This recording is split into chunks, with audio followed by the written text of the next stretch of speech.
Perkenalkan, saya Sonita Permatasari, mahasiswi Program Studi Pendidikan Kimia FK IPUNS tahun 2020, kelas A. Di sini saya akan mereview terkait dengan materi teori perkembangan atom yang diampu oleh Bu Ulfa. Kesan saya terhadap pembelajaran teori perkembangan atom di kimia anorganik sangat mengesankan. Kenapa sangat mengesankan?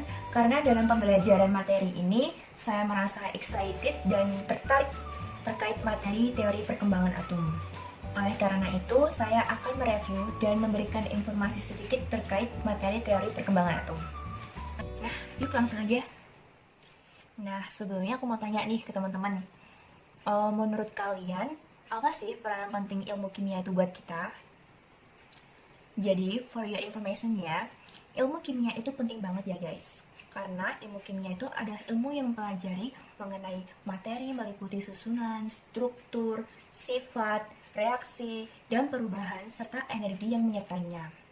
Nah, di salah satu materi yang ada di ilmu kimia anorganik dan berperan penting dalam kehidupan kita itu adalah teori perkembangan atom. So, aku bakalan jelasin pentingnya hubungan perkembangan teori atom dengan kehidupan sehari-hari. Yuk, simak aja ya.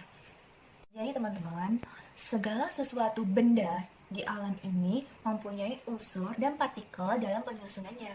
Suatu zat atau benda memiliki beberapa partikel dalam menyusun dirinya, mulai dari partikel mikro sampai makro.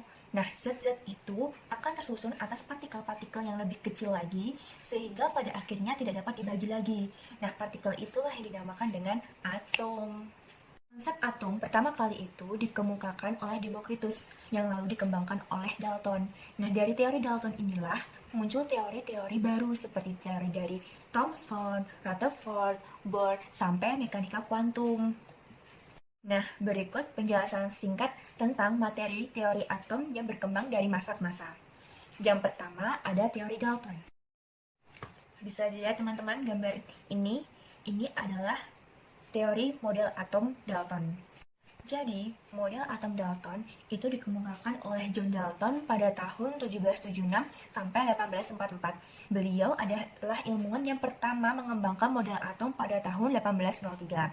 Hipotesis Dalton ini digambarkan dengan model atom itu seperti bola pecah dan seperti tolak peluru. Kedua, ada model atom Thomson. Pada awal abad ke-20, J.J. Thomson menggambarkan atom seperti bola roti dengan taburan kismis. Bola itu padat dan bermuatan positif.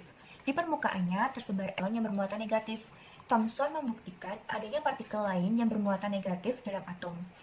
Ia mematahkan anggapan dari Demokritus dan Dalton bahwa atom adalah partikel terkecil.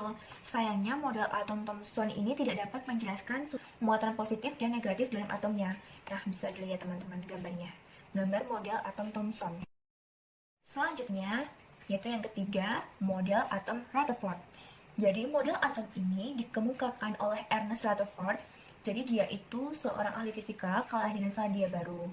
Dia adalah salah satu tokoh yang berjasa dalam pengembangan model atom. Rutherford membuat model atom seperti tata surya.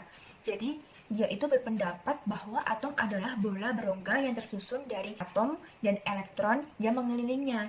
Jadi, inti atomnya itu bermuatan positif. Bisa dilihat gambarnya ya. Kalau inti atomnya itu bermuatan positif. Selanjutnya, yang keempat, ada model atom Bohr. Jadi model atom ini dikemukakan oleh Niels Bohr, seorang ahli fisika dari Denmark, yaitu ilmuwan pertama yang mengembangkan teori struktur atom pada tahun 1913. Teori tentang sifat atom yang didapat dari pengalaman Bohr bahwa atom terdiri dari inti yang bermuatan positif dan dikelilingi oleh elektron yang bermuatan negatif di dalam suatu lintasan.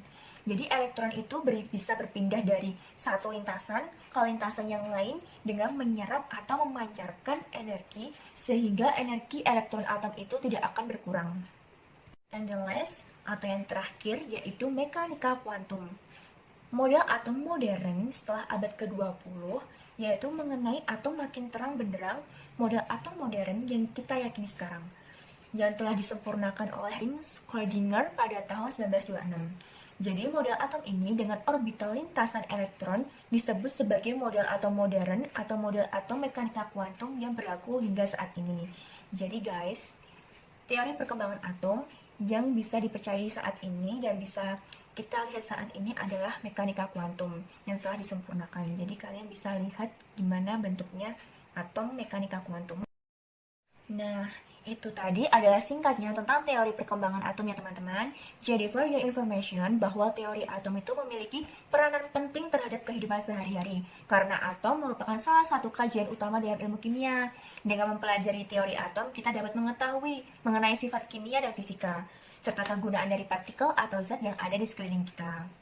Kajian ilmu kimia mengenai materi teori atom memiliki peran penting dalam meningkatkan kesejahteraan manusia dalam kehidupan kita, karena atom itu segala sesuatu yang menjadi kajian ilmu kimia atom yang berkaitan dengan kehidupan sehari-hari. Misalnya nih contoh ya, sebagai alternatif sumber energi berkelanjutan. Sebagai energi atom sangat ramah lingkungan. Dan contoh yang paling sederhana yaitu dalam garam dapur NaCl yang terdiri dari atom Na dan Cl.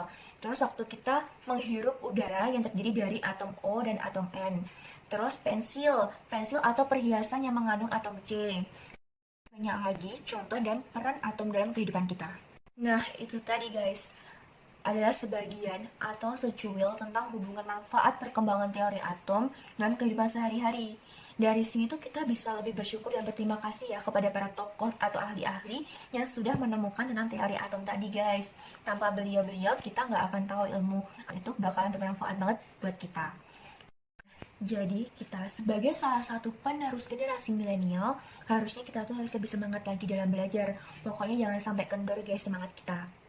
Nah, oke, terima kasih untuk teman-teman semua yang sudah mau menonton video ini dari awal sampai akhir. Pokoknya terima kasih banyak ya. See you. Wassalamualaikum warahmatullahi wabarakatuh.